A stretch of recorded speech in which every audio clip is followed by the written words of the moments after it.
حضور نبی رحمت صلی اللہ علیہ وسلم ایمان سے پیار کرتے تھے، اور ایمان کی محبت یہ مومن کا ترا ہے۔ حضور اللہ کی بارگاہ میں ایک دعا مانگا کرتے تھے، اللہم حبب الینا الایمان وزینہ فی قلوبنا، اے اللہ ہمارے دلوں میں ایمان کو محبوب کر دے اور اس کو ہمارے قلوب میں مزین کر دے۔ اس کائنات میں سب سے قیمتی اثاثہ جو کسی شخص کو دیا گیا ہے وہ دولت ایمان ہے۔ قیامت کے دن سب سے بڑی دولت جو بندہ مومن کو دی جائے گی وہ دیدار الہی ہوگا، اور دنیا پہ سب سے بڑی دولت ایمان ہے۔ تو حضور اللہ کی بارگاہ میں ایمان کی محبوبیت کی دعا مانگا کرتے تھے۔ اللہ کی رضا کے لیے ہر وہ عبادت جو قربت الہی بخشتی ہو وہ مومن کو محبوب بھی ہے، مرغوب بھی ہے، اور حضور کی زندگی کا بھی وہ حسن اور جمال رہا ہے۔ اور آقا کریم ہر اس عبادت سے محبت کرتے تھے جو قربت الہی کا ذریعہ ہے، لیکن سب سے زیادہ حضور جس عبادت سے محبت کرتے تھے وہ نماز ہے۔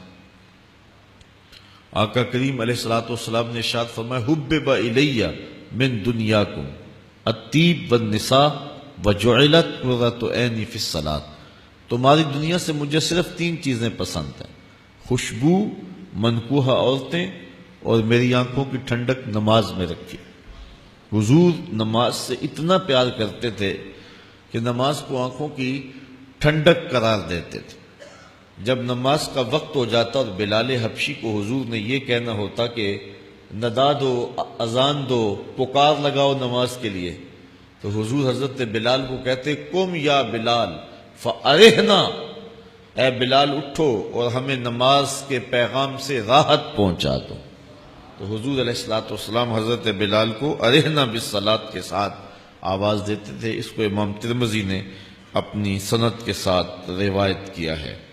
اور آقا کریم علیہ الصلوۃ والسلام ایک نماز کے بعد دوسری نماز کا انتظار کرتے رہتے تھے، اور یہ وہ عمل ہے کہ اللہ تعالیٰ فرشتوں میں فخر کرتا ہے کہ میرے بندوں کو دیکھو کہ ایک فریضہ ادا کر چکے، اب دوسرے فریضے کے لیے منتظر بیٹھے ہیں۔ حضور اس بات کو پسند کرتے تھے اور اس بات کو محبوب رکھتے تھے کہ کسی سے قرآن مجید کی تلاوت سنیں۔